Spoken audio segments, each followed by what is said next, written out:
Hey everyone watching! In this video on Eye for an Eye, we will be looking into the curious 3 cold cases solved with insane twists in 2024. Daniel Ashton Walker, a beloved member of his community, was the target of an unexpected act of violence on October 1st, 1974. The serenity of his life was abruptly shattered when he was jolted awake by the sudden crackle of gunfire from an unknown assailant. The assailants had only taken $80 from Daniel and left behind a substantial amount of $600 in traveler checks.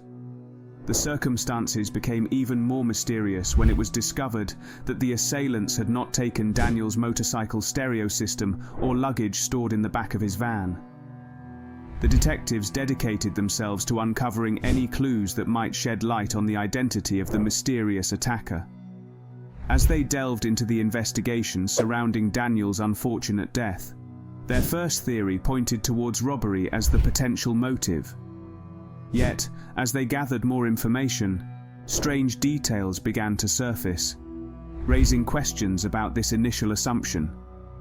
The plot thickened further when it was revealed that the assailants had left behind Daniel's motorcycle stereo and the luggage that was kept in the back of his van, adding layers of intrigue to the case.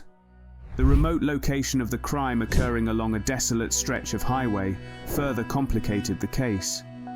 It became difficult to discern whether the perpetrators had premeditated the assault or seized an opportunity that presented itself. Over the course of 5 decades, the case was periodically revisited by the Sheriff's Department's cold case team, who tenaciously searched for new leads. However, the passage of time proved to be a formidable opponent, and the team was unable to develop any actionable information. In January 2024, the infamous serial perpetrator 73-year-old Thomas Eugene Cree was identified as the primary suspect in Daniel Walker's case. This breakthrough was based on crucial information, including corroborated intimate details from Cree's own statements about the slaying case. The San Bernardino County District Attorney's Office collaborated with the Ada County District Attorney's Office in Idaho, further solidifying the case against Cree. The gravity of the case and the complexity of Cree's character added further layers of intrigue to the pursuit of justice for Daniel. As Thomas Eugene Cree is identified as the primary suspect in Daniel Walker's case, the community of San Bernardino County nears closure after nearly 50 years. Justice may finally be served in the tragic case of senseless violence involving Daniel Creech, a 49-year-old businessman and community volunteer from Fort Wayne, Indiana.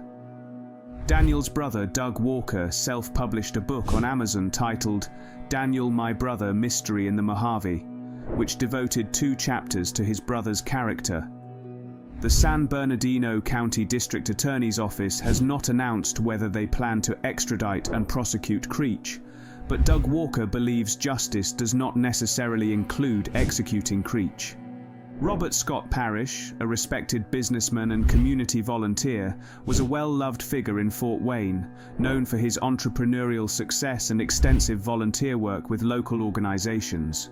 His dedication to both his business and community made him a well-loved figure in the community. However, beneath the surface of his seemingly perfect life lay the seeds of a tragedy that would soon unfold on March 29, 2006. Danny Scott's brother and wife Patty became alarmed when Scott failed to appear at work and did not answer his phone. They went to Scott's house in the 1000 block of Vermont Avenue to check on him inside. They found Scott in the bathroom unresponsive and suffering from a gunshot wound to the head. The scene was gruesome, with blood splattered on the wall next to the toilet and dried blood on the cabinet in front of him. Scott had 2 contact gunshot wounds behind his left ear, one exiting through the top of his head and the other through his forehead, and a through-and-through gunshot wound on his upper arm. Investigators found a brass-colored .40 caliber Smith & Wesson shell casing on the bathroom floor near the bathtub, another shell casing in front of the toilet close to Scott's left hand, and a Black & Decker cordless screwdriver suggesting recent use of marijuana grow operations. This discovery raised numerous questions about Scott's involvement in illicit activities, or someone else using his property without his knowledge. In January 2008, police interviewed a witness who had known Scott for 3 years, identified a Hispanic man named Derek Rodney Johnson, known as Q, who was suspected of committing robberies and slayings. Johnson was already in state prison after pleading guilty to 2 counts of aggravated battery and 1 count of criminal recklessness for shooting Leonardo Puentes in Fort Wayne in 2006. He was sentenced to 34 years, and his earliest possible release date is 2022. Derek Johnson admitted to taking part in robberies but claimed he never intended to harm anyone. He acknowledged passing a weapon to a crew member that was eventually sold. Although Johnson described a pair of guns, one left-handed and one right-handed, he denied owning twin .40 caliber Smith & Wesson guns.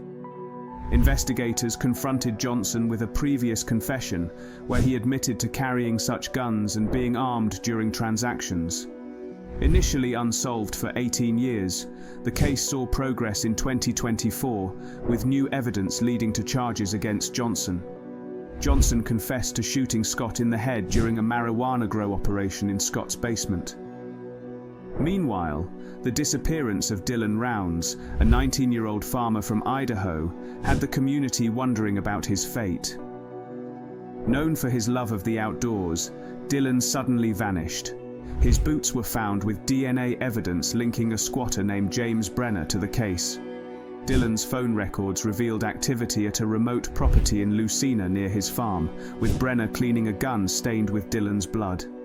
Brenner faced serious charges in 2023, including first-degree felony and other charges based on compelling evidence. Despite extensive search efforts, Dylan's remains were not found until 2024, leading to Brenner's sentencing to up to 30 years in prison. Dylan's family continues to seek closure and justice, turning to social media to assist in finding missing persons. The sentencing of Brenner brought some relief, but the pain of losing Dylan still lingers. The family expressed gratitude for the support received during this difficult time. The truth behind Dylan's disappearance has finally been revealed, allowing the community to bring closure to this heartbreaking chapter. Thank you for watching this video. If you liked the video, don't forget to subscribe to our channel, Eye for an Eye, and leave a comment in the comment section below.